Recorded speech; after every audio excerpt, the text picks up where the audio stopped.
오늘 말씀 전하는 제 마음이 좀 편합니다. 왜냐하면 오늘은 왠지 설교를 좀 못해도 여러분이 좀 이해해 주실 것 같아서 마음이 얼마나 편한지 모릅니다. 여러분 실제로도 못할 수 있으니까 잘 들으셔야 돼요. 지난 주간 저는 좀 힘든 상황이었습니다. 제가 사랑하는 두 여자가 한 사람은 아프고 한 사람은 또 하늘로 가셨기 때문입니다. 제가 장례를 한 200번 정도 치른 것 같아요. 목사를 일찍 안수를 받아서 28회 안수 받았으니까 거의 30년 다 돼가지고 벌써, 그러니까 한 200번 정도 장례 예식을 참석한 것 같습니다.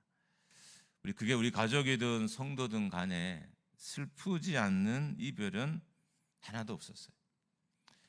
그럼 저는 어떻게 슬픔을 이겼을까요? 다 이긴 건 아니지만 제가 슬픔을 이길 수 있었던 비결은 저에게 말씀이 다가왔기 때문입니다. 가만히 떠올라서 지난 한 주간 저의 마음을 위로하는 하나님의 말씀이 있었어요. 목양일기에도 제가 잠깐 적어놨는데, 하나님의 시간은 언제나 옳다라는 말씀이었습니다. 지난 주간 동안 전도서 1장을 이렇게 펴놓고 있었습니다. 1장 1절을 같이 한번 읽어보겠습니다. 전도서 1장 1절 시작. 범사에 기한이 있고 천하만사가 다 때가 있나니. 이렇게 하고 2절부터는 날 때가 있고 죽을 때가 있고 이렇게 쭉 7절까지 이어집니다. 우리는 항상 내 시간이 옳다고 생각하고, 그리고 인간의 시간이 정확하다고 생각합니다. 자신의 시간 속을 살아야 평안하고 행복하다고 생각합니다. 그러나 저는 지난 한 주간 동안 하나님의 시간이 옳다라는 말씀이 저를 엄청 평안하게 했습니다. 또 한편으로 사람은 자기의 방법이 옳다고 생각합니다. 자신의 방법이 정확하고 그 자신의 방법 속에 자기가 살아야 편안하다고 생각합니다. 사사기 21장 25절입니다. 같이 한번 읽습니다. 시작. 그때에 이스라엘에 왕이 없으므로 사람이 각각 그 소견에 오른 대로 행하였더라. 사사기는 가나안 땅에 사는 이스라엘 백성들의 이야기예요. 약속의 땅, 축복의 땅에 들어갔는데 그 땅에 영적인 혼란이 왔어요. 왜 그랬을까요? 가나안에 들어간 이스라엘 백성들이 하나님의 방법으로 살지 않았기 때문입니다. 하나님의 길을 인정하지 않고 하나님의 방법대로 살지 않자 적각거리 흐르는 그 땅은 백성을 삼키는 땅이 되었고, 황량한 열매를 맺어도 다 빼앗기는 땅이 되어버렸습니다. 왜 이런 일이 벌어졌냐 하면 하나님의 길을, 하나님의 방법들을 이스라엘 백성들이 인정하지 않았기 때문입니다. 인간의 생각이 가르치는 길은 대부분 분쟁이나 멸망의 길일 가능성이 많습니다. 그럼 우리가 하나님의 말씀을 들은 사람의 권면을 들어야 돼요. 근데 그 길에는 생명이 있어요. 그러나 사람의 생각으로 말하는 사람들의 권면을 들으면 조금 지나면 혼란이 오고 조금 지나면 분열이 오게 됩니다. 그래서 우리는 하나님의 방법대로 하나님의 길을 걸어야 하는 것입니다. 예레미야 7장 23절입니다. 같이 읽습니다. 시작. 오직 내가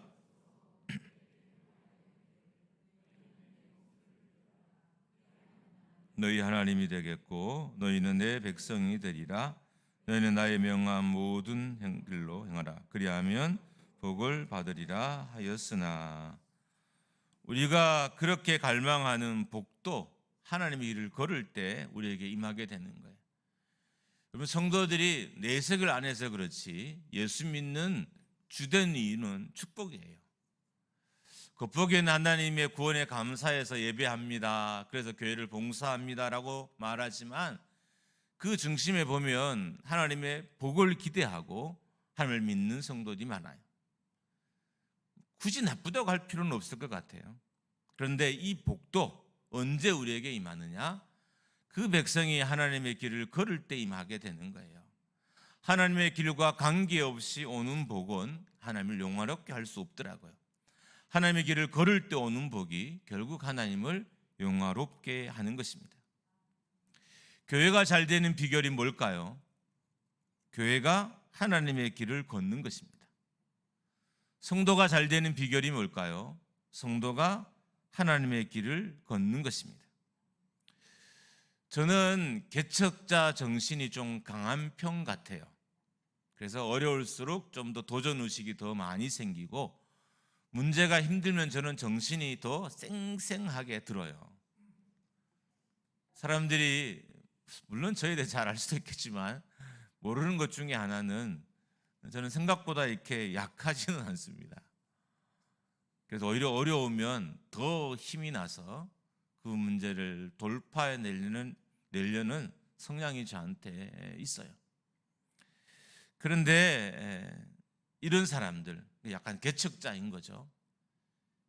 개척자의 삶을 사는 성도들의 문제가 하나 있어요. 그것은 자기가 자기의 길을 개척한다는 거예요. 내가 개척자여도 하나님이 인도하는 길을 걸어야 진정한 개척자의 삶이 되는 것이지, 내 스스로 내 길을 파면, 내 길을 만들면 그것은 하나님이 기뻐하는 개척자의 삶은 아니라는 것입니다. 목회자나 성도들 중에 개척자의 삶을 사는 분들의 말로가 좋지 않은 것은 자기가 자기의 길을 개척했기 때문인 거예요. 성경에 등장하는 참 개척자는 하나님의 길을 개척한 거예요. 자기의 길이 아니라. 근데 이 땅에 사는 많은 성도들이 개척자의 삶을 살고 있는데 그 중심을 보면 결국 자기의 길을 자기가 만들고 있는 거예요. 정말 진정한 개척자란 하나님의 길을 순종하는 자가 진정한 개척자인 거예요. 하나님 인도하신 길을 내가 따르고 그 길을 따를 때 하나님의 길들이 내 인생 가운데 만들어지고, 그래야 그 길을 통해서 하나님을 영화롭게 할 수 있는 것입니다. 인생의 진정한 행복은, 하나님의 참된 축복은 하나님의 길을 걷는 자들에게 주어지는 것입니다.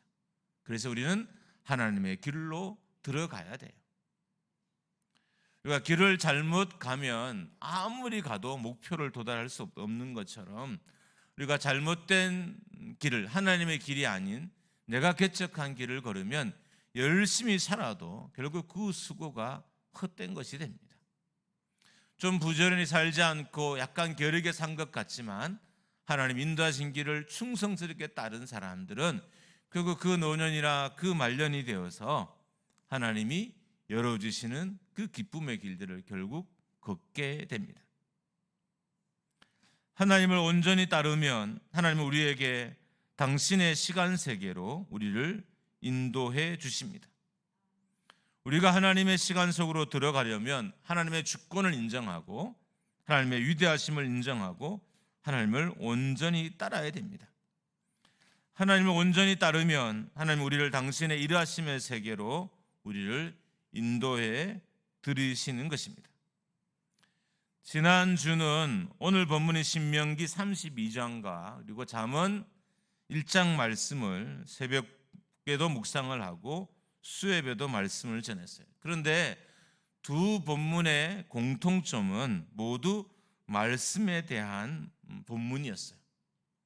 제가 두 본문을 따지고 한 이틀을 묵상한 거죠. 이틀 동안 묵상하면서 깨닫는 단어가 오늘 말씀의 주제인 위대함이에요. 말씀이 우리를 하나님의 길로 인도하고, 말씀이 우리를 하나님의 시간 속으로 인도하고, 말씀이 우리를 하나님의 세계로 인도하는, 그래서 말씀의 인도가 없으면 하나님의 길은 우리가 결코 들어갈 수 없는 거예요. 여러분과 제가 말씀의 지도를 받지 못하면 하나님의 길을 걷지 못하고 하나님의 시간 속으로 들어가지 못해요. 교회의 영광은 교회가 하나님의 시간 속으로 들어갈 때 교회가 영광스럽게 되는 겁니다.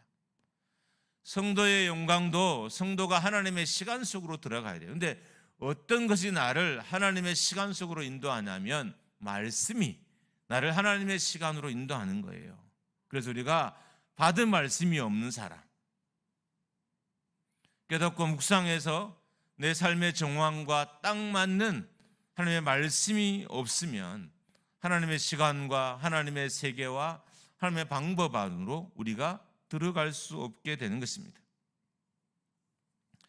먼저 오늘 본문을 보면 모세의 노래가 43절에서 끝이 납니다.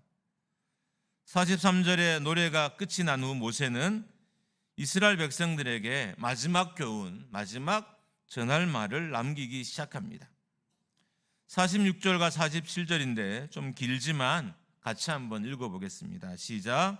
그들에게 이르되 내가 오늘 너희에게 증언한 모든 말을 너희의 마음에 두고 너희의 자녀에게 명령하여 이 율법의 모든 말씀을 지켜 행하게 하라.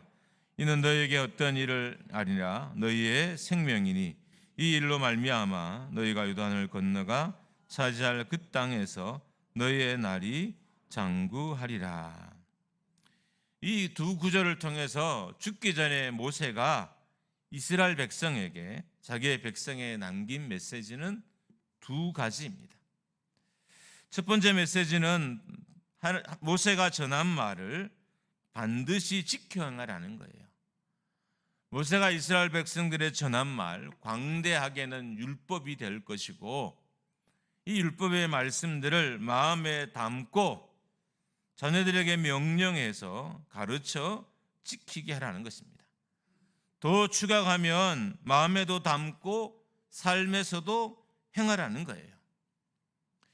여러분, 우리가 하나님의 은혜를 얻으려면 말씀이 우리 마음에 담겨져야 돼요.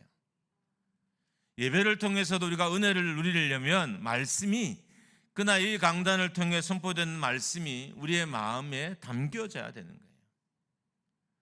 마음에 담겨지지 않고 머리에 지식으로 들어왔다가 그냥 지식으로 나가버리거나 아니면 소리로 들어왔다가 소리로 나가버리면 우리가 말씀의 역사를, 말씀의 능력을 경험할 수 없습니다. 그래서 우리는 말씀을 놓치는 일이 없어야 돼요. 여러분, 인생의 여정들이 다 힘들죠. 힘들지 않은 순간이 여러분 있던가요? 여러분, 결혼의 긴 여정들이 다 평안만 하셨습니까? 이제 연세가 7, 80 되신 어르신 분들은 지금까지 좋고 행복한 일들만 있으셨습니까? 인생은 결코 그렇지 않다는 걸 우리는 굳이 설명하지 않아도 다 알아요. 이런 인생을 우리가 힘있게 살아가는 비결은 말씀을 마음에 담아야 돼요. 말씀을 담으면 하나님의 방법으로 들어가고 하나님의 시간 속으로 들어가고 하나님의 세계 속으로 내가 들어가게 되고, 그래서 하나님의 시간 안에 있는 풍요와 풍성을 누리게 되고 하나님의 방법 안에 있는 하나님의 오묘함들을 우리가 누리게 되는 것입니다. 말씀을 놓치는 일이 없어야 합니다. 그리고 또한 말씀을 지켜야 합니다. 말씀을 지킨다는 것은 이미 말씀드렸던 것처럼 말씀을 잘 보호하고 보존한다는 의미도 있어요. 여러분, 이스라엘은 하나님을 모시고도 슬픈 역사를 살았어요. 이게 참 아이러니예요. 하나님을 믿는 백성이 슬픈 역사를 살아요. 왜 이런 일이 일어났을까요? 그것은 하나님의 명령을 거역했기 때문입니다. 하나님께서 모세를 통해 분명히 이스라엘 백성들에게 말씀하셨음에도 불구하고 이스라엘 백성들은 귀를 열고 그 말씀을 듣지 않고 마음에 담지 않고 자녀를 가르치고 자녀들을 말씀에 보호함에 그리고 말씀 안에 있게 하지 못했던 것입니다. 그래서 결국 슬픈 역사가 수없이 반복됐던 거예요. 인생의 슬픈 역사들도 그만 돌아보면 말씀을 못 담아서 그렇습니다. 말씀을 담으면 슬픔은 생각보다 쉽게 유화가 되고요. 말씀을 담으면 생각보다 슬픔은 쉽게 이겨내기도 하고요. 말씀을 마음에 담으면 인생의 어려움들 가운데서 쉽게 그 길들이 발견이 돼요. 그런데 우리는 말씀을 듣지만 이 말씀을 마음에 담는 훈련을 받지 못했습니다. 그래서 말씀을 마음에 담겨지지 않는 것입니다. 아담과 하와도 하나님의 말씀을 그 마음에 담지 못했습니다. 창세기 2장 16절 17절입니다. 우리 같이 한번 읽습니다. 여호와 하나님이 그 사람에게 명하여 이르시되 동산 각종 나무의 열매는 내가 임의대로 먹되 선악을 알게 하는 나무의 열매는 먹지 말라.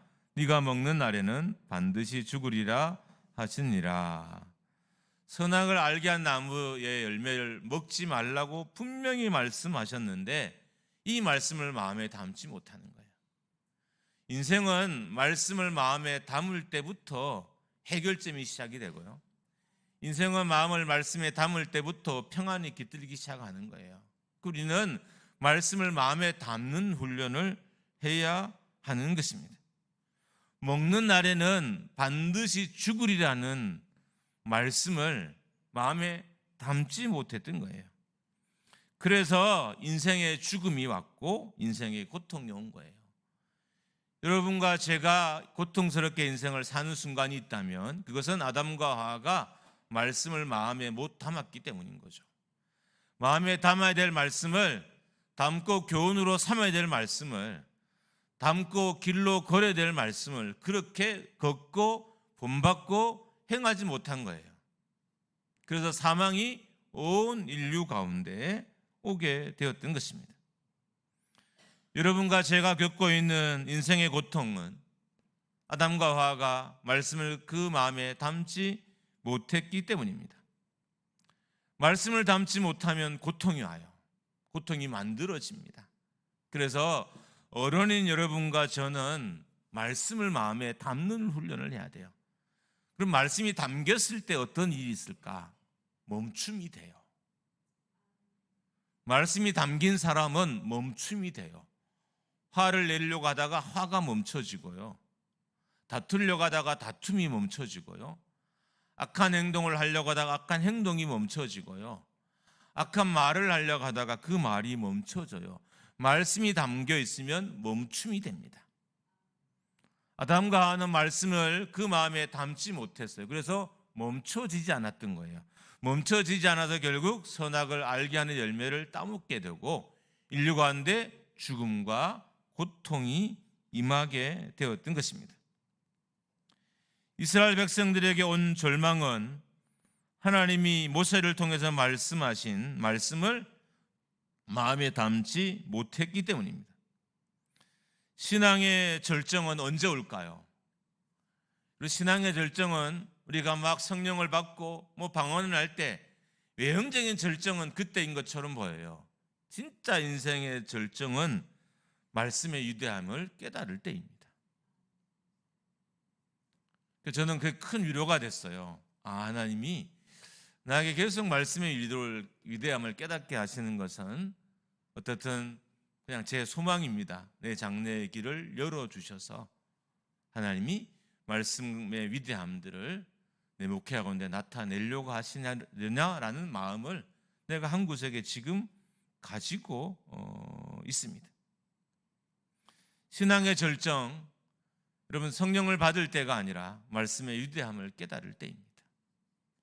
자녀가 말씀을 그 마음에 담고 살면 그 아이에겐 반드시 하나님의 말씀을 위한 인생의 절정이 와요. 내가 개척한 삶의 절정이 아니라 말씀이 가르치는, 말씀이 인도하는 인생의 절정이 꼭 오게 된다는 거예요. 그래서 우리가 해야 될 일은 우리 자녀들에게 열심히 말씀을 그 마음에 담게 해야 되는 겁니다. 말씀을 암송하는 것과 담는 것은 전혀 다른 차원이에요. 암송을 많이 해야 되게 하지만 말씀을 마음에 담는 훈련을 하고 담았을 때는 어떤 변화야? 담는 걸 잘 분간하기가 어려워요. 근데 담았을 때 명확한 표징은 멈춰진다는 거예요. 말씀을 담은 백성은 악이 멈춰지고 말씀을 담은 백성은 잘못된 행위가 멈춰져요. 그러니까 말씀을 담았다는 건 멈춤이 있다는 겁니다.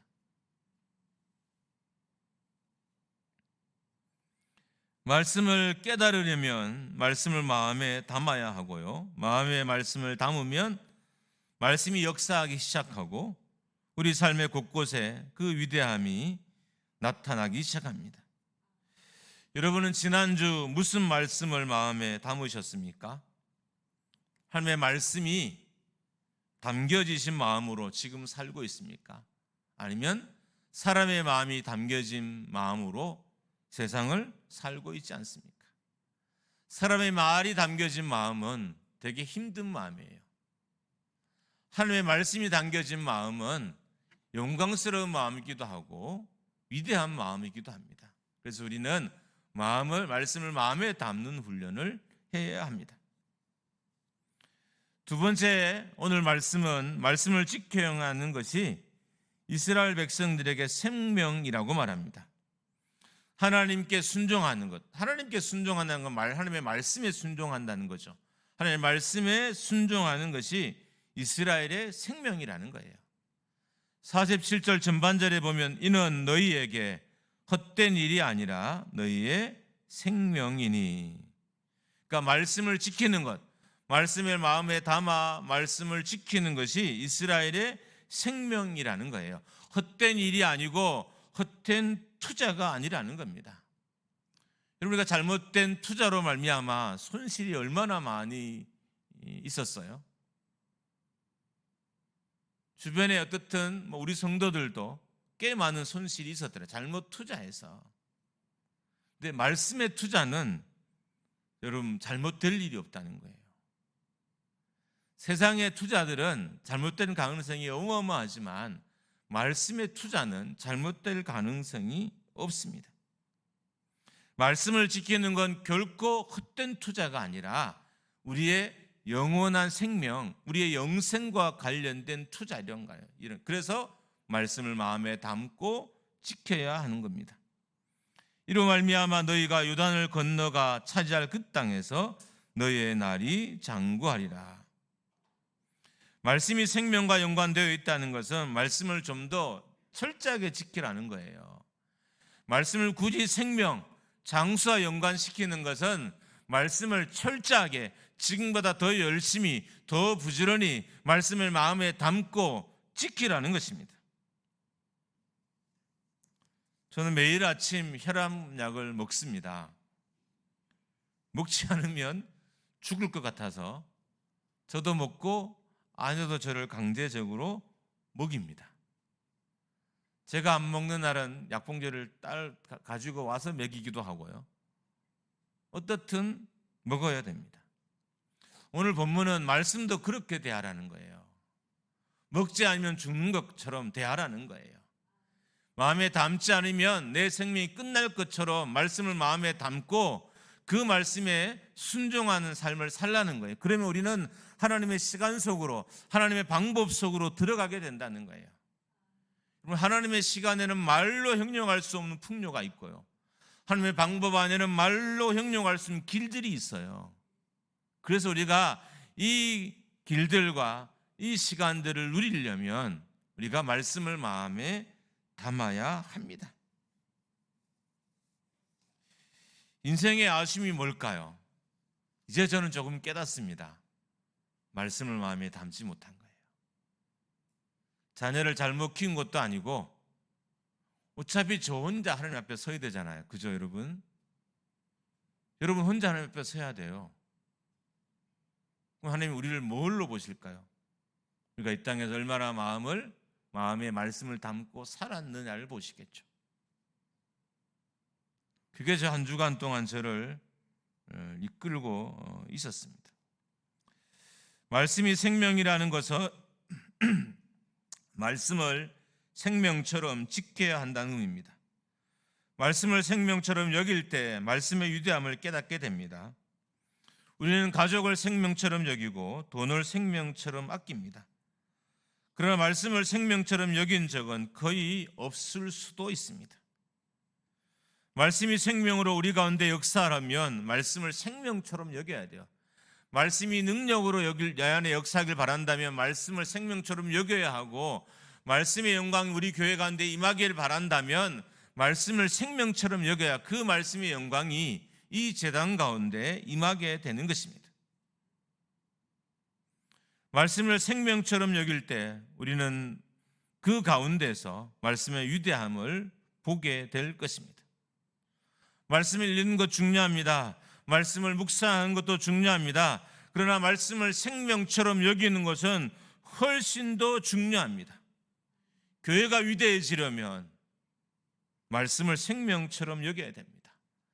성도의 삶이 위대해지려면 말씀을 생명처럼 여겨야 됩니다. 그런 말씀의 위대함이 교회 가운데 나타나게 되고 말씀의 위대함이 성도들의 삶에 나타나게 될 것입니다. 저는 말씀을 준비하면서 옥장교회가 언젠가는 이 말씀의 위대함이 임하는 날이 오게 될 것이라는 확신이 들었습니다. 남의 말이라고 확신도 안 하시고 아멘도 안 하시고 할렐루야. 말씀의 위대함을 우리 성도들이 깨달을 날이 올 것이라는 마음을 하나님이 주셨어요. 이런 거죠. 남목사, 너의 성도가 언젠가는 말씀의 위대함을 깨달은 날이 올 거야. 그게 나의 영광이야. 그게 교회의 영광이야. 이런 마음을 마음에 주셨어요.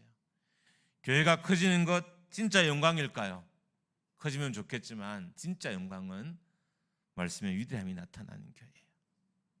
여기서 말씀을 선포하면 성도들은 말씀의 능력으로 치료를 받고 돌아가고, 말씀을 함께 나누면 그 말씀이 공동체를 회복을 시키고, 성도들의 입에서 말씀의 권면이 끊임없이 이어지고, 세상의 잔소리나 세상의 엉뚱한 소리들이 아닌 말씀의 위로가 그 입에서 계속 나오는 역사가 이 제단 가운데 있게 될 것입니다. 우리 교회가 그렇게 되기를 주님의 이름으로 축원합니다. 잠언 1장 4절 5절을 표준 세번역으로 봅니다. 읽습니다. 시작. 어수룩한 사람을 슬기롭게 하여 주며 젊은이들에게 지식과 분별력을 갖게 하여 주는 것이니, 지혜 있는 사람은 이 가르침을 듣고 학식을 다할 것이요 명철한 사람은 지혜를 더욱 얻게 될 것이라. 새벽에도 말씀드렸던 것처럼 어수룩한 사람의 히브리어는 푸타임이라는 단어예요. 도덕적으로 방향 감각이 없어서 악으로 기울어진 단순한 사람을 의미해요. 그러니까 푸타임이란 말은 미련한 사람, 유혹에 빠지기 쉬운 사람을 의미합니다. 그러니까 말씀은 방향 감각이 없는 사람을 방향을 잡아주는 게 말씀이라는 거예요. 이게 말씀의 위대함이에요. 방향 감각이 없는 교회의 방향을 말씀이 잡는다는 거죠. 방향 감각이 없이 어리석게 사는 성도들을 말씀이 잡는다는 거예요. 그럼 우리는 이런 역사가 일어나려면 말씀을 우리 마음에 담아야 하는 것입니다. 우리 인생의 방향 감각을 놓치셨죠? 놓친 분들이 꽤 보입니다. 교육자들을 봐도 좀 방향 감각이 없는 것처럼 보이기도 하고, 성도들도 보면 방향 감각이 없어 보일 때도 있고, 때로는 저조차도 내가 이렇게 방향감을 잃어버렸을까라고 생각할 때도 있습니다. 왜 그런 일이 벌어졌냐 하면 우리가 말씀을 마음에 담지 못했기 때문인 겁니다. 마치 배에 키가 없으면 배가 방향을 잡지 못하는 것처럼 인생도 말씀이 없으면 방향을 잡지 못하게 됩니다. 지금 이 땅의 교회들이 혼란스러워요. 말씀이 없어서 방향 감각을 잃었기 때문입니다. 성도들이 혼란스러워요. 돈이 없어서일까요? 아니요. 말씀이 없어서 방향 감각을 잃어버려서 성도들의 삶이 혼란한 거예요. 자녀가 잘못돼서 그럴까요? 아니요. 말씀을 잃어서 방향 감각이 없어서 그런 거예요. 우리가 인생을 잘 사는 비결은 말씀을 마음에 품고 인생의 방향 감각을 다시 잡는 것입니다. 말씀을 담아 보십시오. 잘못된 방향도 잡히게 될 것입니다. 본성대로 사는 삶은 어리석은 자의 삶의 표징입니다. 어수룩한 사람의 가장 두드러진 특징은 본성으로 사는 거예요. 본능으로 사는 겁니다. 근데 우리의 본능은 기본적으로 악과 어둠과 절망으로 기울어져 있어요. 그래서 그대로 방치해 두면, 말씀이 방향 감각을 회복시켜 주지 않으면 우리의 본성은 여러분과 저를 악으로 어두운 대로 오늘도 이끌어 갈 것이고 내일도 이끌어 가실 것이고 계속 이끌어 갈 것입니다. 본성을 따르는 삶을 경계하는 것이 말씀입니다. 말씀이 없으면 청년의 왕성한 청년들도 본성의 삶을 살아가요. 말씀이 없으면 오래 살아 지혜가 많은 어른들도 결과적으로는 본성을 살더라고요. 여러분, 대화 끝에 본능이 나오지 않던가요? 여러분의 대화의 끝에 본성이 나오지 않던가요? 여러분의 교제의 끝에 본성이 나오지 않던가요? 말씀이 없다는 거예요. 말씀의 가르침이 없다는 거예요. 말씀의 위대함이 나타나는 교회는 그 말씀의 위대함이 우리의 본성을, 우리의 본능을 죽이게 합니다. 그래서 하나님의 시간과 하나님의 방법으로 우리를 살게 하는 것입니다. 말씀의 오묘한 세계가 우리의 본성이 아니라 우리를 영성의 삶을 살게 합니다. 말씀의 위대함이 우리가 세상의 자녀가 아닌 하나님의 자녀로 살게 하고요. 말씀의 능력이 본성을 거느려 살게 하고, 말씀이 위대함이 거꾸로 흘러가는 물질기를 바꾸어서 바로 흘러가게 하는 것입니다. 말씀의 위대함을 경험하는 순간 여러분과 저에겐 잘못된 본성은 깨어질 것입니다. 한번 따라하겠습니다. 말씀 앞에서 나의 본성은 깨어질지어다. 말씀 앞에서 나의 본성은 깨어질지어다. 돈 좋아하는 본성 말씀 앞에서 깨어지기를 축복합니다. 세상 것 좋아하는 여러분의 본성 말씀 앞에서 깨어지기를 주님의 이름으로 축원합니다. 우리 권사님들 그 마음에 말씀을 담으십시오. 권사님들 할렐루야. 우리 장로님, 안수 집사님들 그 마음에 말씀을 담으십시오. 여러분 앞에 마음에 보여야 할 것은 말씀이지 세상이 아니에요. 세상이. 저도 완벽한 잘하는 목회자는 아니지만 어떻든 제 안에 말씀이 보이게 하려고 좀 부지런히 살려고 마음에 다짐을 하게 됩니다. 그게 아마 목회의 가장 큰 영광이게 말씀을 따라 충성되게 말씀으로 살다가 말씀으로 죽게 돌아가는 것. 이게 목회자의 가장 큰 영광이 아닐까요? 오늘 한 주간도 여러분 말씀을 따라서 순종하기를 축복합니다. 그 말씀이